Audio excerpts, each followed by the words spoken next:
Hello students, today I am going to teach you one more new topic of business studies, that is delegation of authority. Delegation का हिंदी में meaning होता है सौंपना। Authority का मतलब होता है राइट या पावर, यानी कि एक बिजनेस ऑर्गेनाइजेशन को अपने गोल अचीव करने के लिए कुछ पावर को डेलीगेट करना पड़ता है, सौंपना पड़ता है।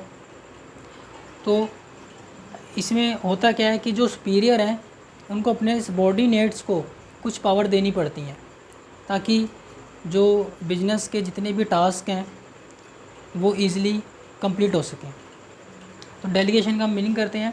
The delegation of authority is an organisational process wherein the manager divides his work among the subordinates and give them the responsibility to accomplish the respective task. Delegation of authority एक ऐसा process है जिसमें manager अपने सारे काम को अपने subordinates में डिवाइड कर देता है और जो काम सबॉर्डिनेट्स को दिया जाता है, सबॉर्डिनेट्स की रिस्पॉन्सिबिलिटी बनती है, उनके ऊपर एक ऑब्लिगेशन है, जिम्मेदारी है कि उस काम को वो कंप्लीट कर कर सुपीरियर को रिपोर्ट करें। Then along with the responsibility he also shares the authority. अब सबॉर्डिनेट्स को सिर्फ रिस्पॉन्सिबिलिटी नहीं दी जाती, क्योंकि अगर उनको रिस्पॉन्सिबिलिटी दे दी जाए और अथॉरिटी ना दी जाए तो अपने टास्क अच्छे से कंप्लीट नहीं कर सकते। अथॉरिटी किस चीज़ की उनको दी जाती है? Like authority to take decision, authority to direct others, authority to take action. तो अब जब भी जो मैनेजर्स हैं वो अपने सबॉर्डिनेट्स को, सबॉर्डिनेट्स का मतलब यहाँ पर हुआ कि जो लोअर रैंक पे काम कर रहे हैं या जो जूनियर्स हैं, उनको जब भी सुपीरियर यानी कि मैनेजर जब भी कोई टास्क देते हैं तो इसका मतलब ये नहीं है कि मैनेजर की रिस्पॉन्सिबिलिटी ख़त्म हो गई है। मैनेजर की रिस्पॉन्सिबिलिटी उतनी ही बनी रहेगी जितनी कि जूनियर्स की रिस्पॉन्सिबिलिटी है एक टास्क को लेकर। तो इसको हम आगे, इस प्रोसेस को आगे एक डायग्राम के थ्रू समझते हैं कि किस तरह जो अथॉरिटी को डेलीगेट किया जाता है टॉप टू बॉटम लेवल तक और किस तरह अकाउंटेबिलिटी मूव करती है।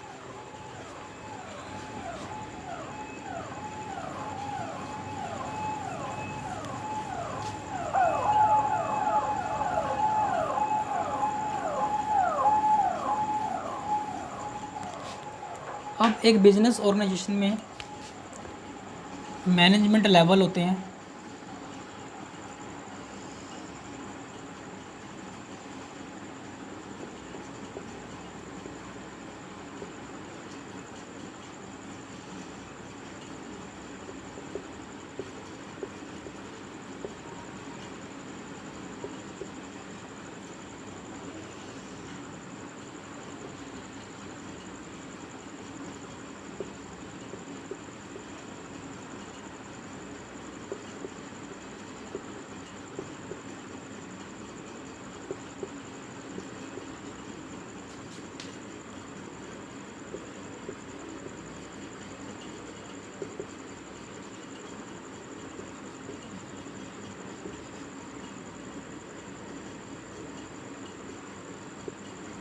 तो ये लेवल ऑफ मैनेजमेंट होते हैं। इसमें टॉप लेवल पे CEO, chief executive officer, board of directors, general manager, ये सब आते हैं।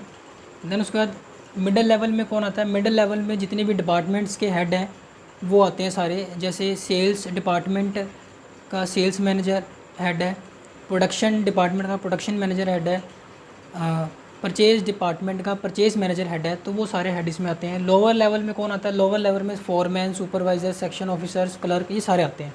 देन ऑपरेटिंग लेवल पे आते हैं वर्कर्स।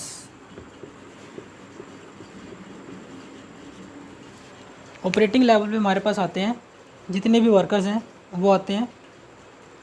देन इसमें जो अथॉरिटी है वो अपवर्ड टू डाउनवर्ड उसका फ्लो होता है।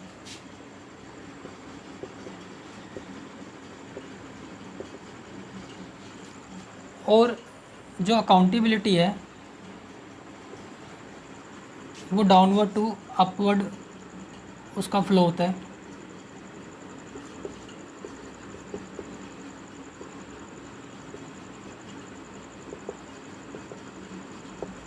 अकाउंटेबिलिटी को आप बोल सकते हैं आंसरेबल। तो इसमें क्या होता है कि जो टॉप लेवल पे होता है, जो बोर्ड ऑफ डायरेक्टर्स हैं वो CEO यानी कि चीफ़ एग्जीक्यूटिव ऑफिसर को टास्क देते हैं, यानी कि ऑर्डर देते हैं कोई काम करने के लिए। देन जो चीफ़ एग्जीक्यूटिव ऑफिसर्स हैं वो अपने मैनेजर्स को, यानी कि जितने भी डिपार्टमेंट्स के मैनेजर हैं, यानी कि जो मिडिल लेवल है, वो आगे इनको वो टास्क असाइन करते हैं कंप्लीट करने के लिए। देन जो मिडिल लेवल वाले हैं ये लोअर लेवल को, यानी लोअर लेवल मतलब जो इनके सबॉर्डिनेट्स हैं उनको टास्क असाइन कर देते हैं और उनको रिस्पॉन्सिबल बना देते हैं और साथ में अथॉरिटी भी देते हैं। देन जो सबॉर्डिनेट्स हैं, यानी कि जो फॉरमैन है, सुपरवाइज़र है या सेक्शन ऑफिसर है, वो आगे काम असाइन करते हैं वर्कर्स को, क्योंकि अल्टीमेटली जो काम एग्जीक्यूट कौन करते हैं, वर्कर्स एग्जीक्यूट करते हैं।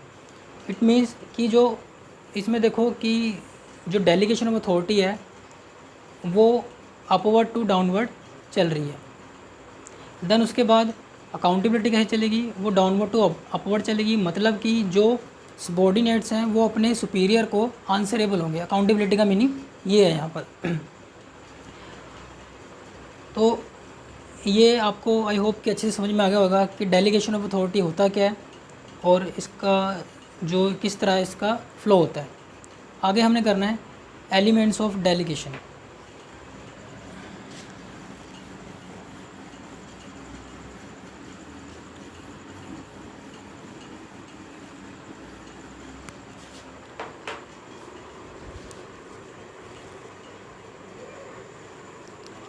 हाँ जी, जो नेक्स्ट जो हमारे पास टॉपिक है that is elements of delegation.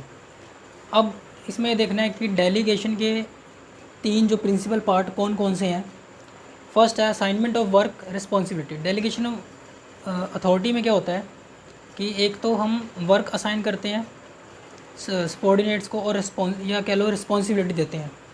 तो इसका मीनिंग क्या है, obligation to perform certain activities, कि हम एक जिम्मेदारी दे रहे हैं कुछ सर्टेन एक्टिविटीज़ का मतलब एक डेफिनेट एक्टिविटीज़ सबॉर्डिनेट्स को दी जाती है और वो उस काम के प्रति रिस्पॉन्सिबल होते हैं। देन सेकंड है डेलीगेशन ऑफ अथॉरिटी। इसका मीनिंग क्या है, right to decide, right to direct others and right to take action. तो सबॉर्डिनेट्स को अथॉरिटी भी डेलीगेट साथ साथ की जाती है कि ताकि वो जब उनको ज़रूरत पड़े वो डिसीज़न ले सकें अपने अदर्स जो है, मतलब कि जो सबॉर्डिनेट्स के नीचे जो जूनियर्स हैं उनको वो डायरेक्शन दे सके और कभी ज़रूरत पड़े तो एक्शन भी ले सकें। तो अथॉरिटी भी दी जाती है एम्प्लॉयज़ को, यानी कि सबॉर्डिनेट्स को। देन अकाउंटेबिलिटी, इसका मीनिंग क्या होता है, to carry out responsibilities and exercise authority, कि आपको रिस्पॉन्सिबिलिटी भी मिलेगी और अथॉरिटी भी मिलेगी। उसके बाद आपकी अकाउंटेबिलिटी क्या बनती है कि आप उस रिस्पॉन्सिबिलिटी को कंप्लीट करें और जब ज़रूरत पड़े अकॉर्डिंग टू आपके अपने टास्क के अकॉर्डिंग अपनी पावर को यूज़ करें, उतनी ही पावर यूज़ करें जितनी आपको दी गई है, और अपना जो आपने काम टास्क कर लिया है उसकी रिपोर्टिंग करें, उसको आंसरेबल हो अपने सुपीरियर को। तो ये एलिमेंट्स ऑफ डेलीगेशन है।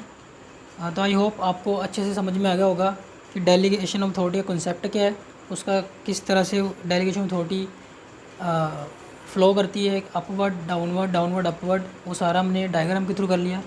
देन उसके बाद डेलीगेशन ऑफ अथॉरिटी के 3 प्रिंसिपल पार्ट्स कौन से हैं वो भी हमने डिस्कस कर लिए। आई होप कि आपको अच्छे से समझ में आ गया होगा। Thank you so much.